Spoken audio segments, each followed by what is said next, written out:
저번 주 향년 91세의 나이로 운명하신 닉 볼리티에리 코치는 학원 스포츠의 대명사 IMG의 설립자이셨습니다. 먼저 삼가 고인의 명복을 빕니다. IMG는 테니스 한 종목으로 시작했지만 현재는 미식축구, 축구, 야구, 배구, 농구 등 돈 되는 스포츠는 모두 손을 대고 있는 국제적인 스포츠 학원 대기업입니다. 네, IMG는 2018년부터 한국에서도 농구, 야구 캠프 등을 운영하기 시작했고 한국 KBL과 협력 관계를 맺고 사업 영역을 늘려나가고 있기도 합니다.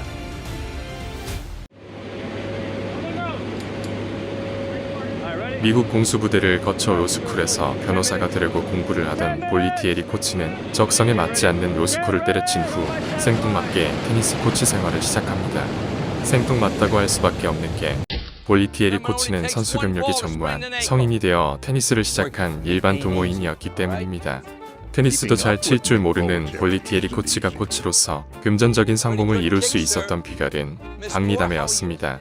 당시 시간당 $5이던 테니스 레슨 비용을 볼리티에리 코치는 시간당 $3로 낮춰서 많은 수강생을 모을 수 있었고 테니스 코트 옆에는 파라솔을 설치하고 수강생들을 상대로 시원한 음료수를 팔아서 수익을 극대화했다고 합니다. 물론 닉 볼리티에리 코치가 설립한 IMG가 현재의 위치까지 오는데 가장 큰 공을 세운 사람은 안드레 에거시 선수입니다. 안드레 에거시는 볼리티에리 아카데미에서 10년이나 함께하면서 IMG 간판 역할을 톡톡히 했고 80년대 테니스를 치던 어린 선수들에게 볼리티에리 아카데미는 안드레 에거시를 키워낸 그래서 어떤 갈망의 대상이었습니다. 나도 저 아카데미에 갈 수만 있으면 에거시처럼 엄청난 선수가 될 수 있지 않을까?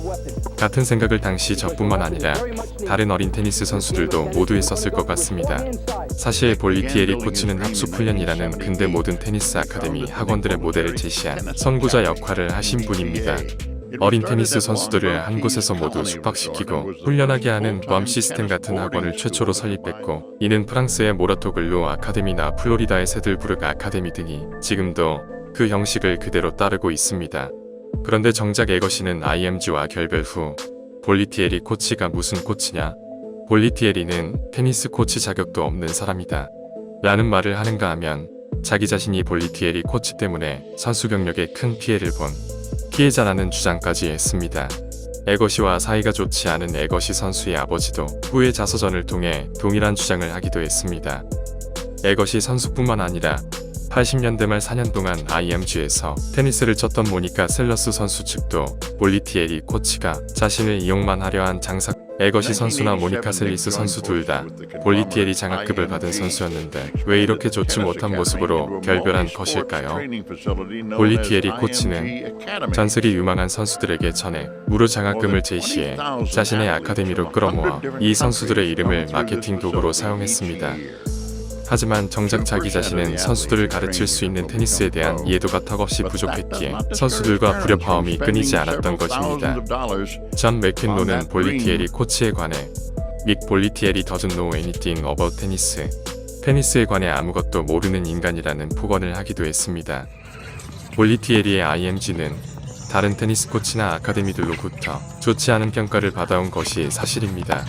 그래서 작년에 개봉되었던 영화 킹 리처드에서 릭 메이시 코치가 IMG가 무슨 테니스 아카데미이냐 선수들 매니지먼트 회사지라는 말을 하기도 하는데 실제 IMG는 인터내셔널 매니지먼트 그룹, 즉 국제 매니지먼트 그룹의 약자로 스포츠 선수들 매니지먼트로 시작한 회사입니다.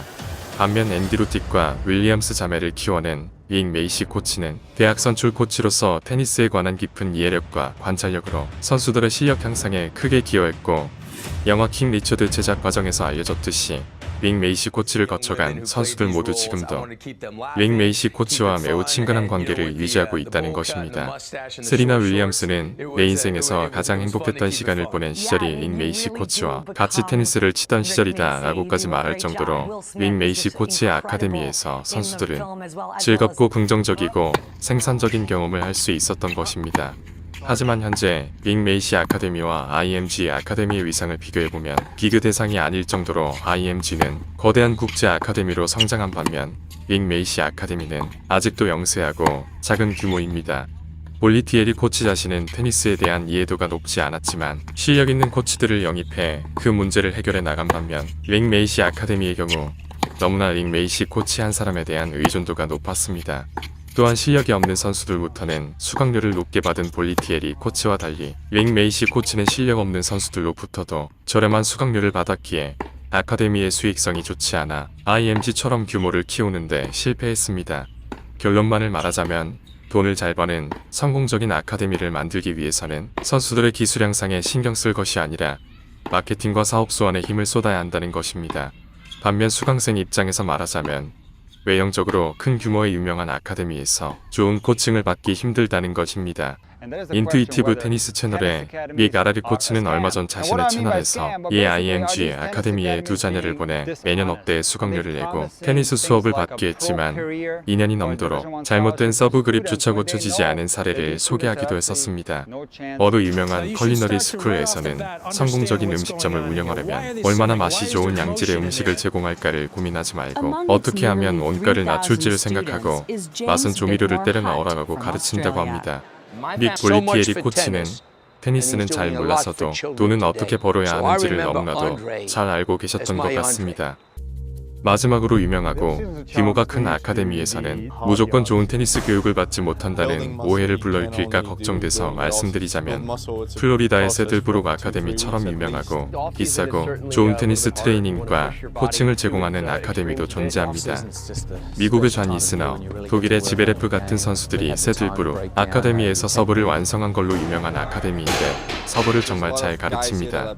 물론 1년에 1억 원 가까이 되는 학비가 부담스러우신 동호인 분들은 저희 맥스 UTR 채널을 구독하시면 서브에 관한 많은 정보와 노하우를 접하실 수 있습니다.